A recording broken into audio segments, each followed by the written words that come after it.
এইকেইটা দিন অসমৰ জনসাধাৰণে মাত্ৰ এটাহে SIT চৰকাৰৰ ফালৰ পৰা খবৰ পাই আছে আৰু সেই SIT লৈ বিভিন্ন অভিযোগ প্ৰত্যুত্তৰ ৰাইজে আপোনালোকৰ মাধ্যমৰ যোগেদি চাই আছে। কিন্তু আজি মই এটা বেলেগ SIT লৈ যাবলৈ বিচাৰোঁ আৰু এই SITৰ গঠন হোৱাৰ কাৰণটো হ'ল যে এই বছৰৰ আৰম্ভণিত জানুৱাৰী মাহৰ 6 তাৰিখে উমৰংচাও আসাম কোৱাৰী কালামাটিত এটা ইলিগেল ৰেড কোল মাইনত আমাৰ 9 গৰাকী শ্ৰমিকসকলৰ মৃত্যু হ'ল।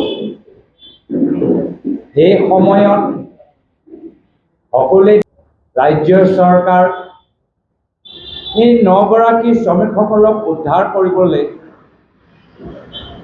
আপ্ৰাণ চেষ্টা কৰিছে, কিন্তু শেষত এই 9 গৰাকী তেওঁলোকৰ মৃত্যু হ'ল। আৰু তাৰ পিছত যেতিয়া চৰকাৰক সোধা গ'ল যে আপোনালোকেতো কৈ থাকে যে অসমত কয়লা সিন্ডিকেট নাই, অবৈধ কয়লা খনন নহয়, অবৈধ ৰেড হোল মাইনিং নহয়, তো এই দুৰ্ঘটনা কেনেকৈ হ'ল?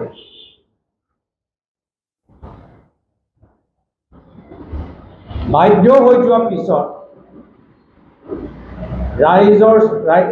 ৰাজ্য চৰকাৰে তেওঁলোকে এটা ইনকুৱাৰী কমিশ্যন বহালে, য'ত গুৱাহাটী হাইকোৰ্টৰ ফৰ্মাৰ জাজ জাষ্টিছ অনিমা হাজৰিকা ডাঙৰীয়ানী আছে। এটা SITও গঠন হ'ল,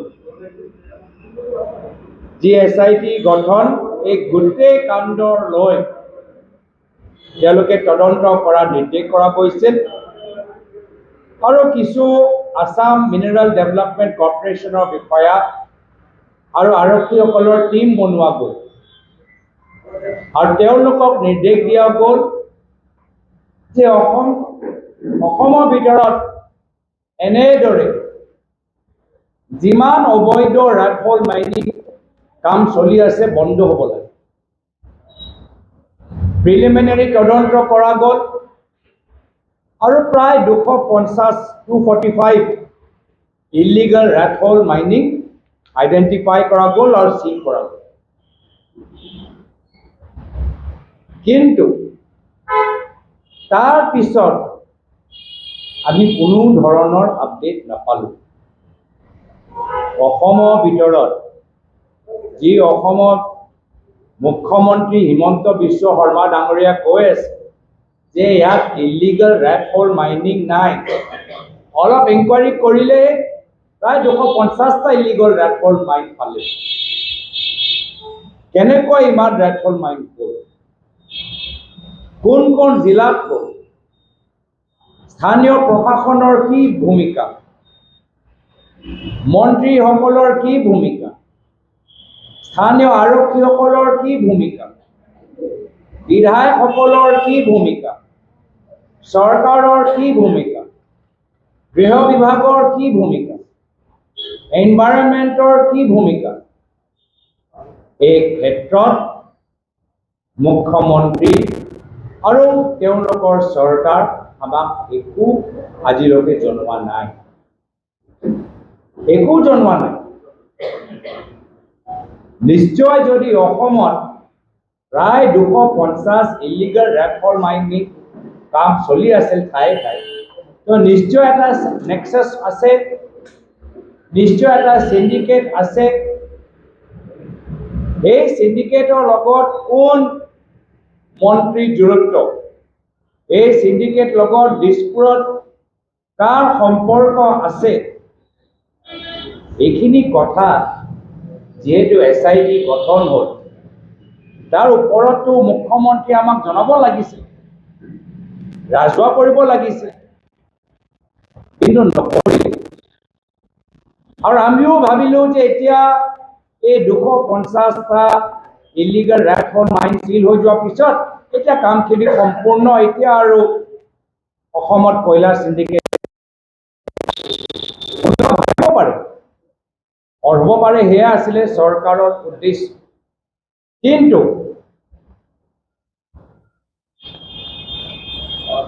আৰু এইখিনি তথ্য মই কেনেকৈ পালোঁ, যেহেতু উমৰাংচাও লৈ মই ফেব্ৰুৱাৰী মাহত পাৰ্লামেণ্টত এই বিষয়টো উত্থাপন কৰিছিলোঁ, বিশেষ তদন্ত বিচাৰিছিলোঁ, আৰু সেইকাৰণে কেন্দ্ৰীয় চৰকাৰৰ পৰা মোক উত্তৰ আহিলে যে বিশেষ তদন্ত আমাৰ ৰাজ্য চৰকাৰে কৰিছে। আৰু তেওঁলোকেও ভাবিলে যে এই বিশেষ তদন্ত কৰাৰ পিছত কামখিনি তেওঁলোকে সামৰিলে, তেওঁলোকে নিজৰ দায়িত্ব সামৰিলে, সিন্ডিকেটৰ কাম আৰু চলি থকা নাই। কিন্তু পিছত আমি কি গম পালোঁ,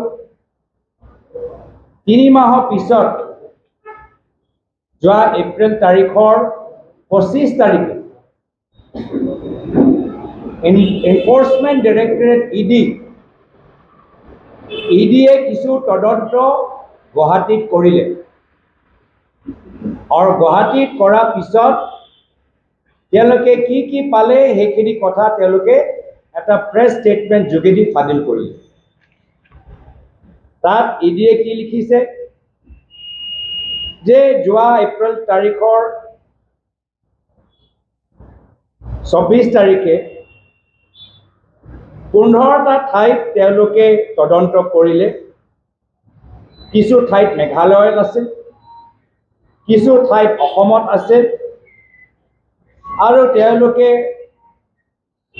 অসমৰ ভিতৰত মাৰ্ঘেৰিটা আৰু গুৱাহাটীৰ ভিতৰতো তেওঁলোকে তদন্ত চলালে, আৰু তেওঁলোকৰ গোটেই তদন্তটো PMLA prevention of money laundering act 2002 সেই আইন লৈ তেওঁলোকে তদন্ত কৰিলে।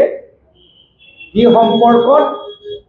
অবৈধ কয়লা খনন আৰু অবৈধ কয়লাৰ ফেক্টৰী চলি আছে। বিজেপি দলৰ নেতৃত্ব হিমন্ত বিশ্ব শৰ্মা ডাঙৰীয়াৰ ঘনিষ্ঠ ইয়াত জড়িত হৈ আছে, আৰু সেইকাৰণে আমাৰ বাৰম্বাৰ মই কৈছোঁ দাবী যে এই SIT ওপৰতো মুখ্যমন্ত্ৰী স্পষ্টীকৰণ দিয়ক। মানুহবোৰে সকলোৱে জানে, বুজি পায়, আৰু সেইকাৰণে মোৰো যদিও তেওঁলোকে ব্যক্তিগত উদ্দেশ্যেৰে মোৰ ওপৰত SIT আনিবলৈ বিচাৰিছে, মই কৈছোঁ ঠিক আছে, ৱেলকাম, মোৰ ওপৰতো SIT ৱেলকাম, এই কয়লাৰ SIT ওপৰতো মই তাৰ ফলাফলটো বিচাৰোঁ, আৰু লগে লগে ৰাইজেও কৈছে যে আপোনাৰ পৰামৰ্শ আমি ভাল পাইছোঁ, মুখ্যমন্ত্ৰীৰ ওপৰতো এটা SIT হ'ব লাগে। তো এইখিনি কথা আজি মই আপোনালোকৰ সন্মুখত প্ৰকাশ কৰিছোঁ।